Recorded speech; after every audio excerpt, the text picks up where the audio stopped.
మత్తయి సువార్త 3వ అధ్యాయం.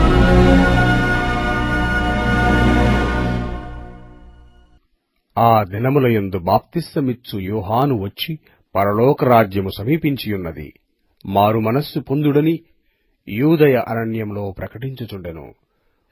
ప్రభువు మార్గము సిద్ధపరచుడి, ఆయన త్రోవను సరళము చేయుడని అరణ్యములో కేకవేయు నొకని శబ్దము అని ప్రవక్తయైన యెషయా ద్వారా చెప్పబడిన వాడితడే.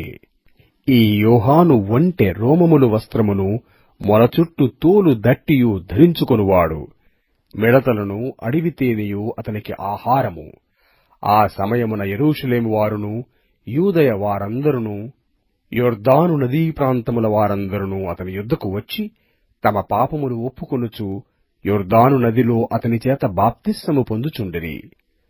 అతడు పరిసయ్యులలోనూ సద్దూకయ్యులలోనూ అనేకులు బాప్తిస్మము పొందువచ్చుట చూచి, సర్పసంతానమా, రాబోవు ఉగ్రతను తప్పించుకొనుటకు మీకు బుద్ధి చెప్పిన వాడెవడు? మారు మనస్సుకు తగిన ఫలము ఫలించుడి. అబ్రాహాము మాకు తండ్రి అని మీలో మీరు చెప్పుకొన తలంచవద్దు. దేవుడు ఈ రాళ్ల వలన అబ్రాహామునకు పిల్లలను పుట్టింపగలడని మీతో చెప్పుచున్నాను. ఇప్పుడే గొడ్డలి చెట్ల వేరున ఉంచబడియున్నది గనక మంచి ఫలము ఫలింపని ప్రతి చెట్టును నరకబడి అగ్నిలో వేయబడును.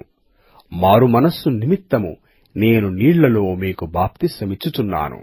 అయితే నా వెనక వచ్చుచున్నవాడు నాకంటే శక్తిమంతుడు. ఆయన చెప్పులు మోయుటకైనను నేను పాత్రుడను కాను. ఆయన పరిశుద్ధాత్మలోనూ అగ్నితోనూ మీకు బాప్తిస్మమిచ్చును. ఆయన చేట ఆయన చేతిలో ఉన్నది.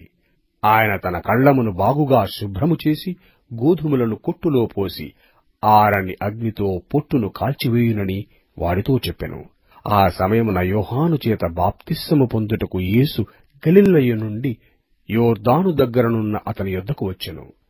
అందుకు యోహాను, నేను నీ చేత బాప్తిస్మము పొందవలసిన వాడనయ్యుండగా నీవు నా యొద్దకు వచ్చుచున్నావా అని ఆయనను నివారింపజూచెను గాని యేసు, ఇప్పటికి కానిమ్ము, నీతి యావత్తు ఇలాగు నెరవేర్చుట మనకు తగియున్నదని అతనికి ఉత్తరమిచ్చెను గనక అతడలాగు కానిచ్చెను. యేసు బాప్తిస్మము పొందిన వెంటనే నీళ్లలో నుండి ఒడ్డునకు వచ్చెను. ఎదిగో, ఆకాశము తెరవబడెను. దేవుని ఆత్మ పావురము వలె దిగి తన మీదటికి వచ్చుట చూచెను. మరియు ఇదిగో, ఈయనే నా ప్రియకుమారుడు, ఈయన యందు నేనానందించుచున్నానని ఒక శబ్దము ఆకాశము నుండి వచ్చెను.